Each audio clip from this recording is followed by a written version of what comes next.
आज रत्नागिरी येथे शासकीय विश्रामगृहामध्ये जिल्ह्यातल्या प्रमुख आंबा बागायतदार यांच्याबरोबर संवाद साधला। माजी आमदार माने साहेबांनी पुढाकार घेतलेला होता। त्याचबरोबर कणकवलीचे उपनगराध्यक्ष सुशांत नाईक सुद्धा आलेले होते आणि आंबा बागायतदारांच्या काजू बागायतदारांच्या समस्या ऐकून घेतल्या। सरकारनं जी काही तुटपुंजी मदत केलेली आहे त्याबद्दल शेतकऱ्यांच्यामध्ये प्रचंड असा असंतोष आहे। एक प्रकारे भिकेचा तुकडा टाकल्यातला प्रकार हा दिसतोय। वास्तविक पाहता आंबा बागायतदारांनी गेल्या 2 महिन्यापासून आंदोलन करून कलमाला 5,000 रुपये किंवा हेक्टरी 5 लाख रुपये मागणी केली होती। काजूसाठी हेक्टरी 3 लाख रुपयाची मागणी केली होती आणि ही अवास्तव नाही। शेतकरी थकीत आहे, कर्जबाजारी झालेला आहे, औषध दुकानदारांच्या उधाऱ्या भागवायच्या राहिलेल्या आहेत, त्याचबरोबर व्यापाऱ्यांच्याकडून उचल घेतलंय त्याला व्याज चालू आहे।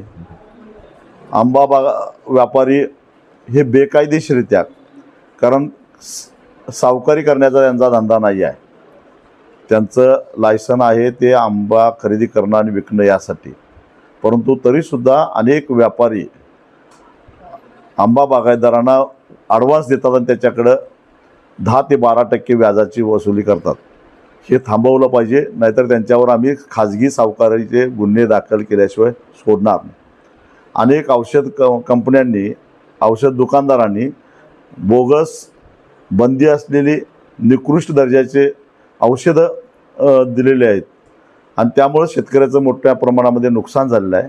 त्यांच्यावर गुन्हे दाखल झाले पाहिजेत। त्यांचे सॅम्पल्स आमच्याकडे आहेत।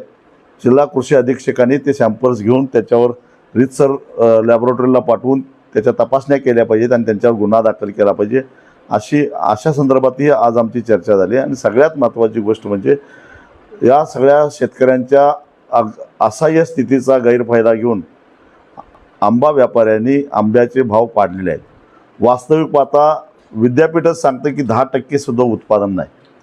आज बाजारामध्ये रत्नागिरी हापूस, देवगड हापूस, वेंगुर्ला हापूस या लेबलखाली गुजरातचा आणि कर्नाटकातला आंबा राजरोसपणानं विकला जातोय। पेटीमध्ये 1-2 आंबे रत्नागिरीचे घालायचे आणि बाकीचे इतर आंबे घालायचे आणि ग्राहकांची फसवणूक करायची, असा उद्योग हे व्यापारी करतायत। शिवाय खरं तर बाजारपेठ हे कोणाच्या इशाऱ्यावर चालत नाही, तर मागणी पुरवठ्याच्या सूत्रावर चालत असते। यावर्षी पुरवठाच इतका कमी आहे, आंब्याला अतिशय चांगला दर मिळाला पाहिजे होता, परंतु व्यापाऱ्यांनी संगनमतानं हा आंब्याचा भाव पाडलेला आहे।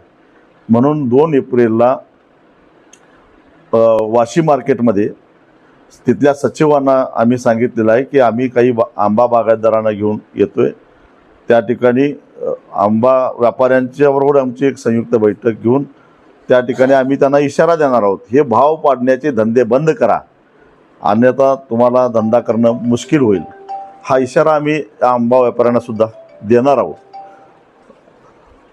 सरकारनं जरी तुटपुंजी मदत जाहीर केलेली असली तरी आमचा लढा संपलेला नाही। 4 एप्रिलला देवगडला मेळावा घेतला आहे।